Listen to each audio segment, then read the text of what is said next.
Assalamualaikum warahmatullahi wabarakatuh. Selamat datang kembali di channel Keramat Horor. Kali ini saya akan membagikan sebuah kisah. Kisah ini dialami oleh salah seorang pemuda. Dia berprofesi sebagai penjaga warnet. Namun siapa sangka lingkungan di dekat warnetnya tersebut bisa dibilang tempatnya cukup menyeramkan. Dan dia harus mengalami hal yang cukup menakutkan. Bagaimana kisahnya? Simak terus videonya sampai selesai. Dan seperti biasa, sebelum mulai ke ceritanya, alangkah baiknya santaikan dulu saja diri kalian. Siapkan kopi kalau yang mau ngopi, siapkan makanan kalau yang mau makan, dan kalau yang mau tidur, silakan siapkan dulu tempat tidurnya. Semoga kalian bermimpi indah. Dan kalau yang mendengarkan saat bekerja, silakan saja. Semoga pekerjaan kalian lancar, tidak terganggu. Kalau memang sudah santai, kita mulai saja ke ceritanya.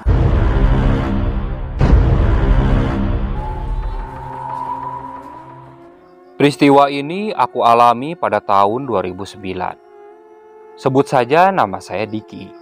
Pada waktu itu, aku mendapatkan sebuah tawaran pekerjaan dari salah seorang teman semasa sekolah. Sebut saja namanya Tio. Tio ini adalah orang kepercayaan dari Bang Fajar. Bang Fajar adalah salah seorang pengusaha muda yang mempunyai usaha di berbagai tempat. Dan salah satu usahanya ini adalah warnet. Pada waktu itu, usaha warnet adalah usaha yang sangat menjanjikan. Tidak seperti sekarang. Dulu, ketika orang akan browsingan, bermain media sosial, ataupun bermain game online, mereka akan pergi ke warnet. Kenapa? Karena HP belum secanggih seperti sekarang. Jadi, waktu itu, Tio ini menawarkan pekerjaan untuk membantunya menjaga warnet. Mendengar tawaran dari Tio ini, aku sangat senang. Karena dalam pikiranku, aku bisa bermain sambil bekerja. Kenapa? Karena bekerja sambil menjaga warnet itu adalah pekerjaan yang paling mudah. Sambil menunggu orang bermain internet, aku sendiri bisa sambil bermain internet dan tidak bayar.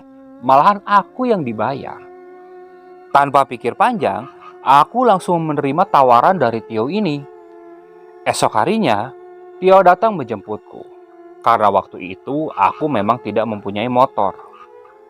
Kami bergegas menuju lokasi warnet yang dikelola Tio ini. Sedangkan waktu itu aku tidak tahu lokasinya di mana.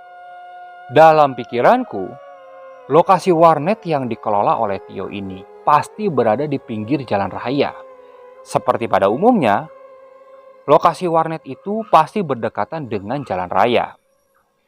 Sepanjang perjalanan, aku masih saja melihat sekeliling. Tepat ketika kami melewati jalan raya utama dan mulai masuk ke jalan raya kecil. Di situ aku hafal daerahnya. Daerah tersebut berdekatan dengan kampus dan salah satu sekolah SMK. Setelah melewati jalan raya kecil ini, Tio mulai membelokkan motornya masuk ke sebuah jalan kecil. Jalan tersebut lebarnya hanya 2 motor. Di situ aku mulai berpikir, loh, kok warnetnya masuk ke dalam? Apakah rame? Memang, sekitar daerah sini masih banyak kontrakan. Mayoritas kontrakan tersebut diisi oleh mahasiswa ataupun pelajar yang sekolah di SMK tersebut. Namun kalau lokasi warnet terlalu ke dalam, apakah akan rame? Aku tidak bertanya, aku pendam semua pertanyaan itu di dalam hatiku. Dan tak berapa lama, kami mulai sampai di warnet tersebut. Aku cukup heran. Warnet tersebut berada di ujung jalan ini. Dan di sebelah warnet tersebut ada lahan kosong. Yang lebih membuatku kaget, setelah lahan kosong tersebut, itu adalah area pemakaman umum. Dan di seberang warnet ada seperti bangunan kontrakan yang memang sudah lama ditinggalkan. Karena bangunan kontrakan tersebut seperti sudah banyak bagian yang hancur. Aku diam beberapa saat. Ki, turun dulu dari motor. Oh ya, aku turun dari motor. Di situ aku masih berpikir, ini warnet pasti rame apa enggak ya? Karena aku lihat Jarak dari jalan raya kecil menuju lokasi warnet ini kurang lebih sekitar 500 meter. Tio waktu itu langsung membuka pintu warnet tersebut. "Yuk, ini warnet rame nggak?" "Rame, Ki. Kamu lihat nih. Sekarang kan baru jam 8 nih. Bentar lagi mulai banyak yang datang." Aku diam sambil tak percaya. Apa mungkin warnet di pojokan seperti ini bakal rame yang datang? Aku mulai masuk. Tio lalu menunjukkan lokasi di sana. Warnet tersebut di dalamnya ada 20 bilik. Posisinya 2 jajar. Jadi satu jajarnya ada 10 bilik. Biliknya itu saling berhadap-hadapan. Di tengahnya ada jalan buat lewat pengunjung. Warnet tersebut dihalangi oleh sebuah papan. Papan itu berbentuk L. Tingginya sekitar 1,3 meter. Dan di ujungnya berbentuk L. Dan di lekukan L tersebut ada 2 buah kamar mandi. Tio waktu itu langsung membereskan warnet tersebut. Tanpa pikir panjang, aku pun membantu Tio. "Nih, tugas kamu diem aja di server ini. Aku mendengarkan tugas yang harus aku kerjakan." Ada sekitar 15 menit setelah aku masuk dengan Tio. Di situ aku mulai melihat ada beberapa pelajar sekolah SMK yang mulai datang. Mereka masih menggunakan seragam sekolah. "Pak, maaf, warnetnya udah buka." "Udah, ini bentar lagi dinyalain. Tunggu ya, 5 menit." Ucap Tio langsung mempersiapkan warnet tersebut. Di situ pertanyaanku mulai terjawab. Ternyata Bang Pajar ini sengaja membuat usaha warnet ini berada di pojokan. Jadi sasaran warnet ini adalah para pelajar yang sengaja bolos dari sekolahnya. Kalau siang, aku pasti berpikir, mungkin mahasiswa yang mengerjakan tugas ataupun sekedar hiburan. Kalau malamnya mungkin orang-orang yang ngontrak di sekitar sini. Di situ aku cukup kagum juga dengan pemetaan usaha dari Bang Pajar. Ternyata dia bisa menangkap perilaku negatif anak-anak sekolah dan memanfaatkannya. Sudah siap. Anak pelajar itu mulai masuk ke bilik-bilik warnet. Di situ aku bertanya kepada Tio sambil berbisik. "Yuk, jadi kalau pagi banyak anak sekolah ke sini?" "Iya, jadi biasanya anak sekolah yang pada bolos nggak mau sekolah nih, mereka pada ngumpet di sini. Kalau di pojokan kayak gini, guru yang nyarinya nggak bakal tahu, jadi mereka aman. Tapi kamu ini jaganya nanti buat malam." "Maksudnya gimana, Yo?" "Warnet kan bukanya hampir 24 jam. Jadi aku jaga dari jam 7 sampai jam 7 malam. Nah kamu dari jam 6 maghrib sampai sesepinya pengunjung. Kalau memang pengunjung tidak ada, jam 12 pun kamu tutup. Tapi kalau masih ada ya, kamu tunggu sampai selesai pengunjung terakhir. Baru kamu tutup. Kamu mau tutup jam 2 atau jam 3 itu terserah kamu. Kalau jam segitu kan angkutan umum yang ke rumah kamu kan udah gak ada. Jadi kamu nginep aja di sini. Nah pagi pas aku datang, kamu bawa motor tuh buat pulang. Nanti sorenya bawa lagi ke sini. Jadi kita giliran. Ini juga motor dikasih Bang Pajar." Aku hanya mengangguk mendengar penjelasan dari Tio ini. Setelah itu, Tio melanjutkan penjelasannya mengenai pekerjaan yang harus aku kerjakan. Kulihat warnet tersebut menyediakan kopi, minuman dingin, dan makanan ringan. Dan untuk kopi, aku sendiri yang bertugas untuk menyeduhkannya. Setelah selesai mendengarkan penjelasan dari Tio, aku mencoba untuk mengoperasikan komputer operator. Setelah kurasa bisa, di situ aku keluar untuk berkeliling. Kulihat bangunan yang di seberang warnet ini. Tampak seram juga walaupun siang hari. Bangunan kontrakan yang sudah lama terbengkalai. Kulihat ke samping pinggir warnet tersebut. Di situ yang ada lahan kosong. Dan lahan kosong itu berjarak sekitar 20 meter. Dan setelah 20 meter itu tampak ada sebuah pemakaman umum. Aku masuk ke dalam untuk bertanya kepada Tio. Yuk, itu yang di seberang kontrakan memang udah lama nggak ditinggalin. Udah lama sebelum warnet ini jadi kok. Tapi kalau malam gak serem kan yuk? Ucapku kepada Tio. Tio langsung menatapku. Memang kenapa kamu takut? Enggak, itu siang hari juga kayak serem. Gimana kalau malam? Lah kamu penakut Ki. Ini kamu mau nggak kerja? Ya mau sih. Ya cuman kan aku bilang ini tempatnya kayak serem. Ini warnet juga rame Ki. Ya usah takut. Kalau memang kamu nggak minat ataupun takut, ya udah aku cari yang lain. Oh enggak yuk. Udah aman. Aku siap. Ya udah kalau kayak gitu. Kamu sekarang mending pulang dulu aja istirahat. Nanti besok kamu mulai kerja. Ya udah deh, kalau kayak gitu aku pulang dulu. Setelah itu aku pamit kepada Tio dan pulang. Singkat cerita, esok hari aku bersiap untuk berangkat ke warnet. Setelah menempuh perjalanan yang lumayan jauh, akhirnya aku sampai di warnet tersebut tepat ketika azan maghrib. Ketika aku masuk ke warnet, kulihat walaupun waktu sedang maghrib, ternyata pengunjung di sini tetap banyak. Bahkan 20 bilik warnet tersebut penuh. Aku langsung menghampiri Tio. Tio langsung mengestafetkan pekerjaannya kepadaku. Dia menjelaskan, tiap biliknya mereka sudah masuk dari pukul berapa. Aku hanya mengangguk mendengar penjelasan Tio. Setelah itu dilanjut aku dan Tio berbincang-bincang seperti biasanya. Tepat ketika azan Isya berkumandang, di situ Tio langsung bersiap-siap untuk pulang. Tio pun pamit dan pulang. Di situ aku langsung bertugas untuk menjaga warnet tersebut. Kulihat waktu itu hanya ada 2 bilik yang kosong. Namun ketika pukul 8, ternyata mulai ada lagi yang datang. Dan kondisi warnet tersebut penuh. Aku cukup senang dengan posisi bilik warnet penuh. Kenapa? Karena warnet banyak orang. Jadi aku tidak terlalu takut. Jujur saja, ketika aku selintas melihat ke seberang ke arah kontrakan yang sudah terbengkalai itu, ada perasaan seram juga. Apalagi kontrakan yang terbengkalai itu benar-benar gelap. Hanya terkena lampu dari depan warnet ini.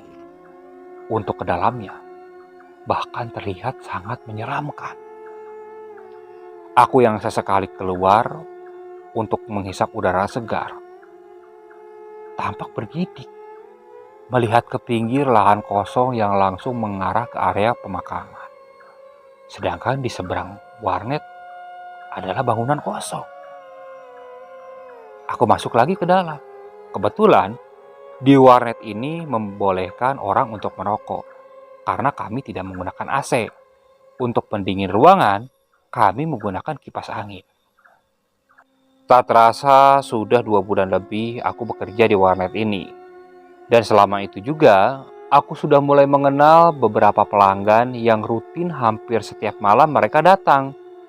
Di antaranya ada Rudi, Wawan, Gilang, Agus, dan Yanto.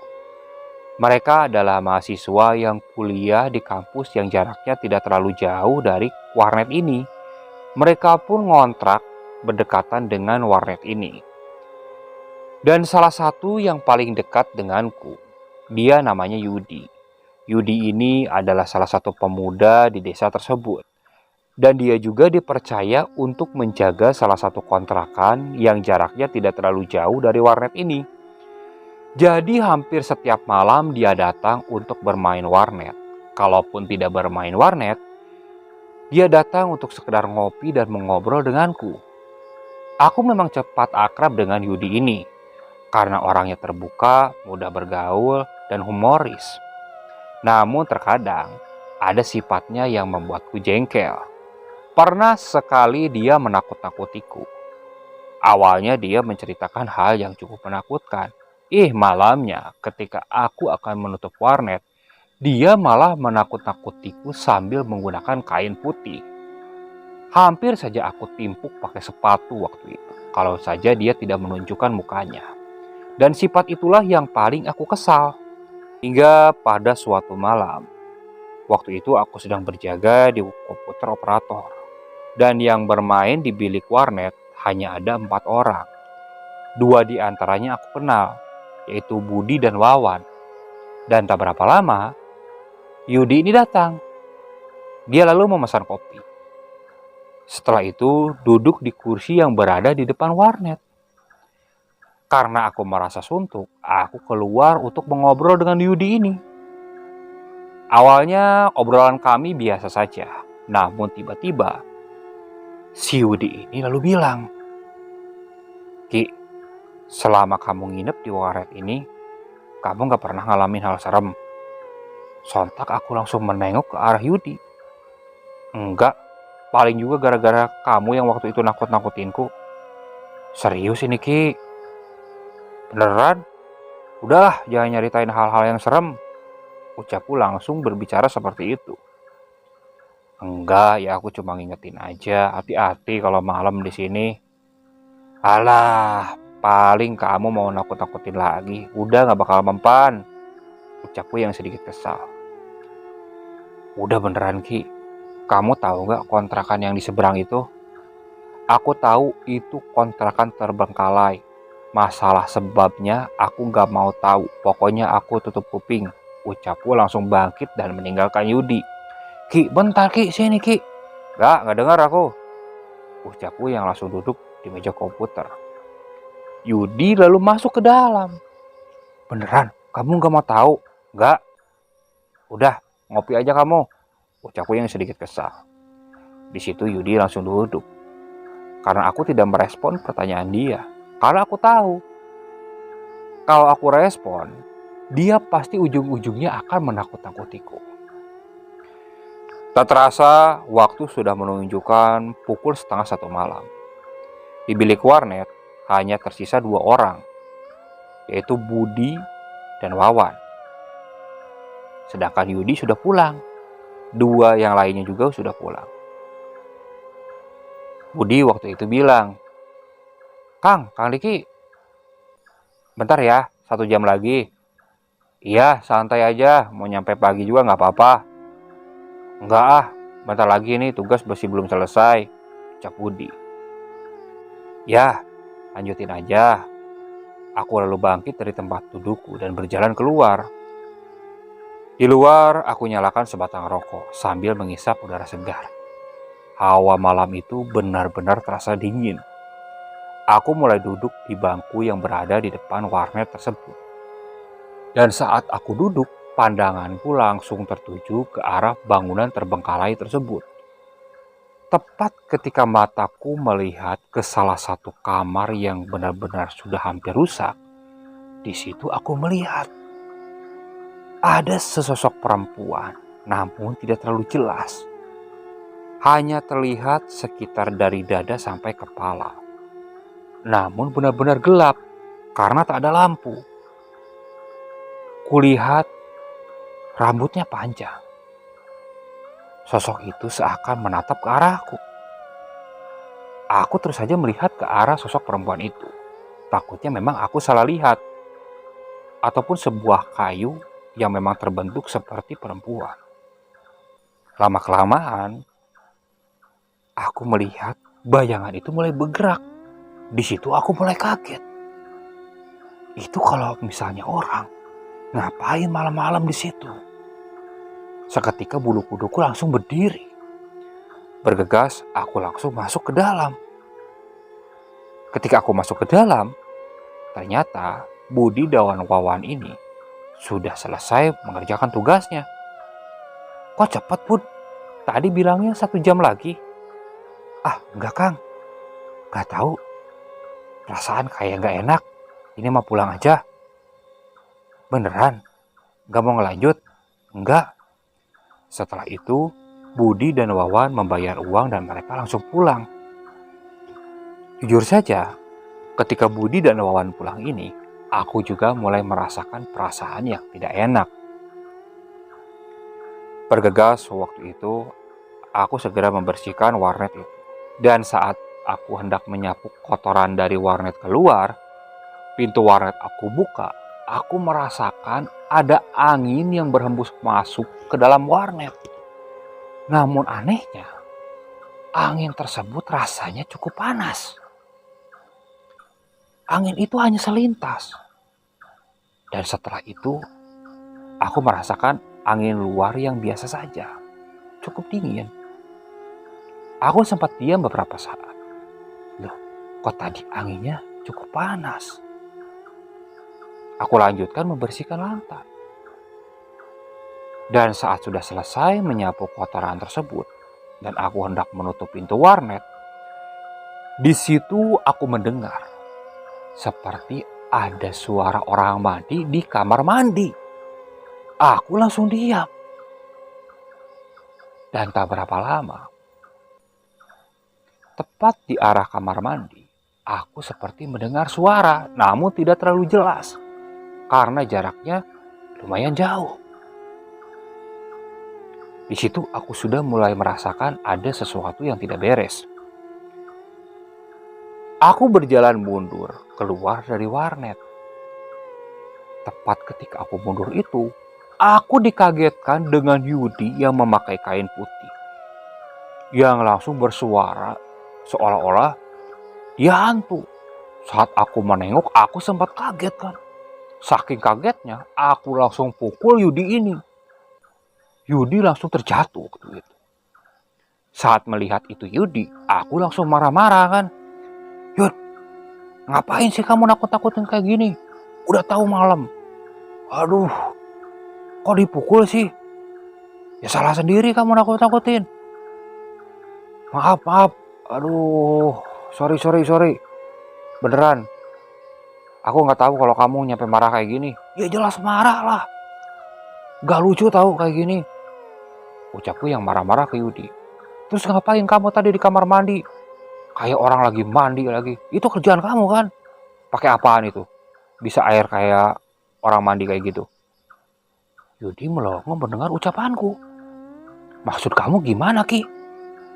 Aku dari tadi di luar loh. Belum masuk. Jangan bohong kamu. Tadi pas aku jalan mundur, aku dengar suara orang mandi di kamar mandi. Loh, ya gimana caranya? Gimana caranya? Itu pasti ulah kamu kan? Ucapku yang masih memarahi Yudi. Yudi di situ bangkit. Dari wajahnya kulihat dia jujur. Beneran Ki, aku gak bohong. Aku memang nakut-nakutin kamu. Aku nongol awalnya mau ngetok-ngetok pintu. Kok kamu jalan mundur? Ya udah aku kagetin. Di situ aku langsung diam. Kalau Yudi memang di luar, terus yang mandi di kamar mandi warnet siapa? Yud, beneran aku tadi dengar suara. Kamu gak bohong kan Ki? Enggak. Udah temenin yuk, kita cek. Yudi hanya mengangguk. Aku berjalan masuk kembali ke warnet dan di belakangku Yudi mengikutiku. Aku mulai menajamkan ke telingaku. Aku tidak mendengar suara orang mandi lagi. Duh, gak ada siapa-siapa Ki ah. Kamu ngigo kali.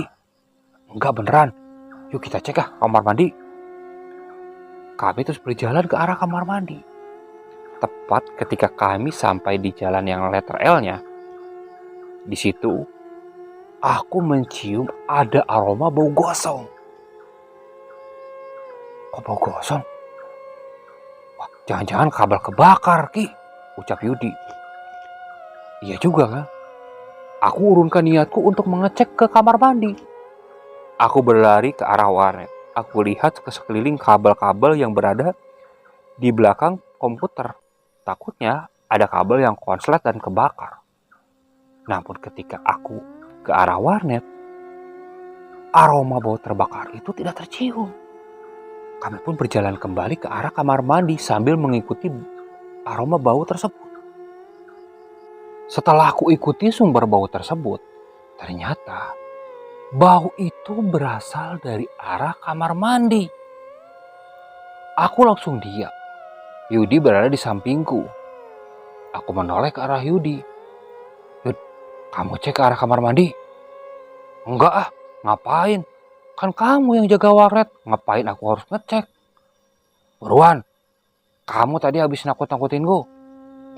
Buruan, ini kamu yang ngecek duluan sana. Iya, ucap Yudi yang langsung berjalan ke arah kamar mandi. Aku hanya melihat dari kejauhan. Yudi mulai membuka pintu kamar mandi. Dia mulai masuk kepalanya saja. Tiba-tiba dia teriak, "Ah!" Aku sempat mau loncat waktu itu. "Yud, ada apa Yud? Yud." Dia menoleh sambil nyengir ke arahku kan. "Ada apa-apa?" "Sialan, jangan nakut-nakutin." Beneran tuh gak ada apa-apa.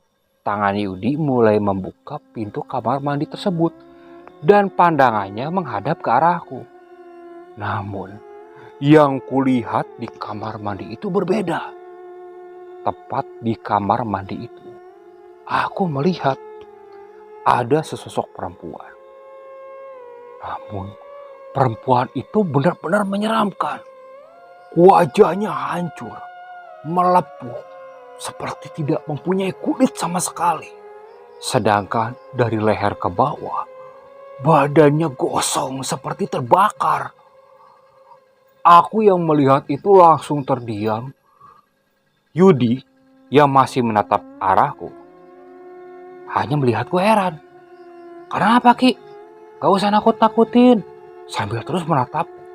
Aku yang waktu itu mendengar ucapan Yudi langsung refleks berlari ke arah depan. Yud, kabur. Ucapku sambil berteriak. Di situ aku tidak mendengar suara Yudi. Tanpa pikir panjang, aku langsung membuka pintu warnet dan berlari. Karena panik dan takut, aku berlari tidak tentu arah. Dan akhirnya, aku menabrak salah seorang warga yang sedang melaksanakan ronda malam. Aku langsung terpelanting. Warga yang ditabrak pun dia terjatuh. "Kenapa Kang? Kalau lari lihat-lihat." "Ngapain lari? Maling apa?" ucap warga yang sedang melaksanakan ronda malam itu. "Enggak Pak, itu Pak, di warnet saya Pak, ada setan." "Setan? Asli Pak, ada setan. Itu Yudi juga masih di dalam." Si Yudi anak sini?" "Iya Pak." "Mana?" Si bapak itu lalu berjalan ke arah warnet. Aku pun lalu bangkit dan mengikutinya dari belakang.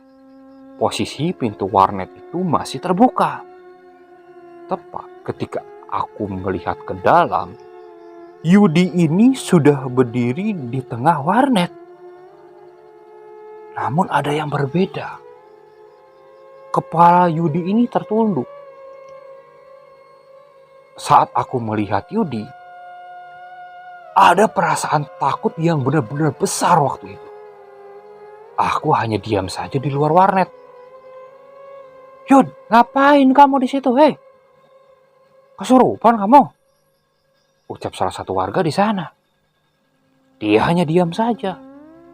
Dan saat salah satu warga hendak berjalan mendekat ke arah Yudi ini, Yudi lalu berlari ke arah luar, menabrak warga yang hendak masuk itu.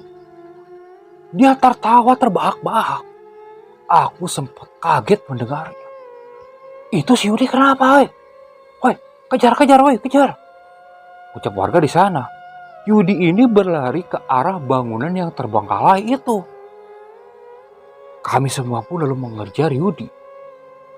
Namun karena Yudi larinya lebih cepat, dia sudah masuk ke bangunan terbengkalai itu. Aku sempat diam.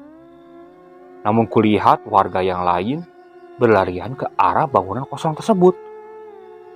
Aku pun melanjutkan langkahku mengikuti si bapak yang berada paling belakang. "Woi Yud, kenapa kamu woi?" ucap warga yang mulai masuk ke arah bangunan terbengkalai itu.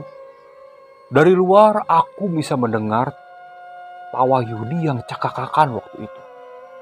Tawanya benar-benar menakutkan. Tampak Yudi waktu itu dipegangi oleh 3 orang. Namun badan Yudi masih terus meronta-ronta. Lepaskan, teriak Yudi waktu itu. "Yud, kenapa kamu, woi? Yud. Wah, kesurupan ini, ucap salah satu warga di sana. Lepas, lepas, lepas, ucap Yudi. Sebentar. Ada salah satu warga yang ronda itu, sebut saja namanya Mbah Kosim. Dia seperti merapalkan beberapa doa sambil memijit jempol kakinya Yudi ini. Lepas, lepas, teriak Yudi yang sambil berusaha menendang Mbah Kosim ini. Namun salah satu warga langsung memegangi kaki Yudi ini. Aku yang melihat Yudi terus berontak ini membantu warga itu untuk menahan tubuh Yudi. Lepas, lepas, teriak Yudi waktu itu. Dan tak berapa lama, Yudi langsung berteriak panjang. Dan setelah itu dia langsung terdiam. Udah. Bawa ke sana dulu. Yudi lalu digotong ke warnet. Posisi waktu itu Yudi belum sadar. Kang, minta air. Salah satu warga itu menyuruhku waktu itu untuk mengambilkan air. Bergegas, aku langsung mengambilkan segelas air waktu itu. Tampak Pak Kosim ini seperti membacakan doa ke arah gelas tersebut. Setelah itu, dia lalu semburkan air tersebut ke wajah Yudi. Dan setelah disemburkan air itu, Yudi ini mulai membuka matanya. Aduh, di mana? Hei, sadar woi. Astagfirullah. Kamu kenapa, hei? Aduh, astagfirullah, ucap Yudi yang terus beristighfar sambil memegangi kepalanya. Aku menghampiri Yudi. Yud, kamu gak apa-apa? Aduh, pusing. Udah, pulang aja Yud, pulang. Yudi lalu dibopong oleh dua orang bapak-bapak dan diantar untuk pulang. Aku waktu itu bingung. Pak, jangan tinggalin saya, Pak. Kamu kenapa? Takut saya, Pak, diwarat sendirian, Pak. Ya terus gimana? Temenin, Pak. Nanti kopi rokok saya kasih, Pak. Ya udah bentar. Ini yang lain mau nganter Yudi dulu. Saya ikut, Pak. Aduh, tapi gimana ya? Ini warnet takut ada yang maling. Udah kamu diam di sini. Udah saya yang nemenin di sini, ucap salah seorang warga di sana. Udah nanti saya juga kesini kok nemenin, ucap salah seorang warga lagi yang sambil membopong Yudi. Aku waktu itu ditemani oleh salah seorang warga, namanya Pak Yusuf. Tadi si Yudi kenapa? Gak tahu, Pak. Tadi gini, aku pun menceritakan apa yang aku lihat. Pantesan. Itu masalah si Yudi sendiri. Kayaknya mancing setan. Pantesan diganggu setan. Udah, jangan bahas setan sekarang. Mending ngobrol biasa aja, ucap Pak Yusuf waktu itu. Dan tak berapa lama, salah satu warga yang mengantarkan Yudi datang lagi. Namanya adalah Pak Samsul. Yaudah Pak, bentar saya bikinin kopi dulu. Setelah itu aku lalu membikinkan kopi untuk kedua bapak-bapak ini. Jujur saja, waktu itu walaupun ditemani oleh Pak Samsul dan Pak Yusuf, aku masih sangat ketakutan. Udah Kang, jangan takut, ucap Pak Yusuf yang seperti menangkap ketakutanku. Karena sangat terlihat, wajahku waktu itu sangat pucat. Malam itu, hampir sampai subuh, Pak Yusuf dan Pak Samsul menemaniku berbincang. Dan setelah azan subuh berkumandang, mereka pamit untuk pulang. Aku yang waktu itu masih takut, belum berani masuk ke dalam warnet. Aku diam saja di luar. Walaupun sesekali, aku tak berani menatap ke arah bangunan kosong tersebut. Walaupun aku tidak melihat ke sana, jujur saja, aku merasakan seperti ada sesuatu yang menatapku dari arah sana. Hingga pagi pun tiba. Saat pagi tiba, aku mulai berani masuk ke dalam warnet. Aku lalu membereskan warnet tersebut. Dan ketika jam 7, Tio mulai datang. Saat Tio datang dan melihat wajahku yang kusut, dia lalu bertanya. Aku pun menceritakan apa yang aku alami malam tadi. Tio menatap tajam ke arahku. Kamu gak bohong kan? Enggak yuk, beneran aku gak bohong. Nih, aku juga nyampe gak tidur. Kalau kamu gak percaya, kamu tanya ke Pak Yusuf sama Pak Samsul. Dia yang nemeniku tadi malam. Di situ Tio mulai percaya. Udah, kamu pulang aja istirahat. Iya deh. Di situ aku langsung mengendarai motor Tio, berencana untuk pulang. Sebelum aku masuk ke jalan raya kecil, di situ aku bertemu dengan Budi dan Wawan. Budi melambaikan tangan ke arahku. Kang, mau pulang? Iya. Kalian mau kemana? Mau kuliah? Enggak. Mau cari makan dulu ke depan. Kang, semalam di warnet aku lihat ada perempuan. Yang bener kamu, Bud? Iya, Kang. Makanya waktu itu jujur saja, tugas belum selesai. Cepat-cepat aja aku pulang. Aku lihat perempuan itu, Kang. Jujur saja, seperti pakai alma mater kampus. Tapi alma mater kampusnya itu seperti terbakar. Awalnya aku kira aku salah lihat. Tapi ternyata Wawan juga ngeliat. Wawan waktu itu langsung nongol dari bilik dan ngomong kepadaku. Ya cepat-cepat waktu itu kami berdua langsung pergi keluar. Oh gitu, kenapa kalian gak ngomong? Takutnya Kang Diki malah takut. Udah terlanjur, tadi malam malah Yudi kesurupan.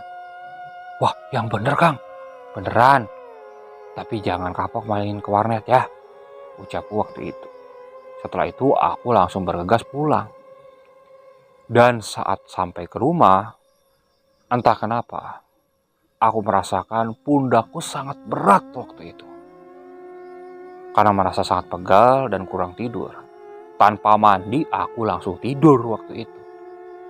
Dan saat aku bangun tepat pukul 2 sore, aku merasakan badanku sakit semua. Kupegang suhu tubuhku juga tinggi. Dan sore itu, aku langsung demam.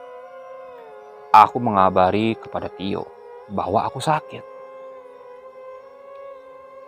Esok harinya, aku masih merasakan badanku sakit dan panasku semakin tinggi. Orang tuaku lalu menyuruhku untuk periksa ke dokter. Aku pun mengikuti saran mereka. Dengan diantar adikku, aku periksa ke dokter. Dan setelah pulang dari dokter, aku minum obat dan tidur. Namun ketika aku bangun, badanku masih tetap sakit. Bahkan suhu tubuhku juga semakin tinggi. Namun orang tuaku waktu itu coba menenangkanku. Mereka berpikir bahwa obat dari dokter memang belum bereaksi. Aku hanya mengangguk waktu itu sambil berselimut di kamar. Tepat ketika selesai adzan Isya, Tio dan Bang Pajar datang ke rumah. Mereka menjengukku. Melihat kondisiku yang seperti itu, Bang Pajar menyuruhku untuk periksa. Namun orang tuaku sudah menjelaskan bahwa aku sudah periksa. Bang Pajar waktu itu menyuruhku untuk beristirahat saja sampai benar-benar sembuh. Aku waktu itu juga sempat menceritakan apa yang aku alami sebelum aku sakit. Namun Bang Pajar dan Tio hanya terdiam. Mereka tidak paham tentang hal-hal seperti itu. Dan setelah itu, Bang Pajar memberikan sejumlah uang kepadaku untuk biaya berobat dan uang saku selama aku sakit. Aku sangat kagum dengan sifat Bang Pajar ini. Dia sangat peduli dengan bawahannya. Walaupun aku tahu, tadi siang Bang Pajar ini sedang berada di luar kota. Namun ketika sore hari, dia menyempatkan diri untuk menengokku. Setelah mengobrol panjang lebar, akhirnya Tio dan Bang Pajar pun pamit untuk pulang. Setelah mereka pulang, aku melanjutkan diri untuk beristirahat. Esok harinya ketika aku bangun, masih tidak ada perubahan. Malahan aku mulai merasakan pusing. Kini kepalaku sudah benar-benar berat. Orang tuaku lalu pergi entah kemana. Namun ketika pukul 2 sore, mereka datang sambil membawa sebotol air mineral. Dan ketika masuk ke dalam kamar, mereka menjelaskan, katanya mereka sudah pergi ke salah satu orang yang dianggap paham tentang hal-hal gaib. Takutnya sakitku ini dikarenakan hal-hal seperti itu. Aku hanya diam saja mendengarkan penuturan orang tuaku yang seperti itu. Dan setelah aku meminum air tersebut, entah kenapa, aku langsung merasakan pundakku, kepalaku, semuanya mulai terasa enteng.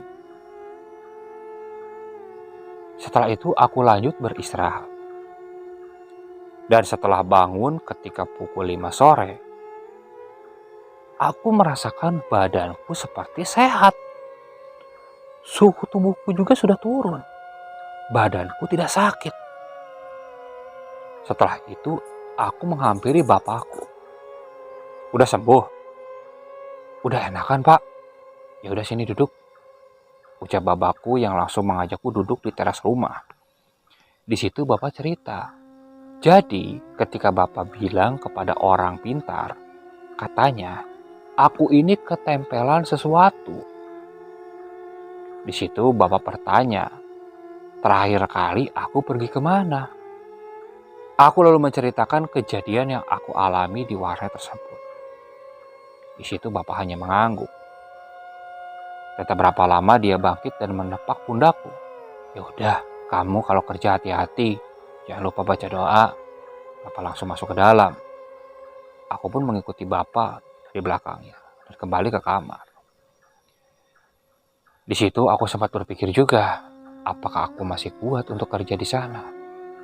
Apalagi kejadian tersebut benar-benar membuat shock.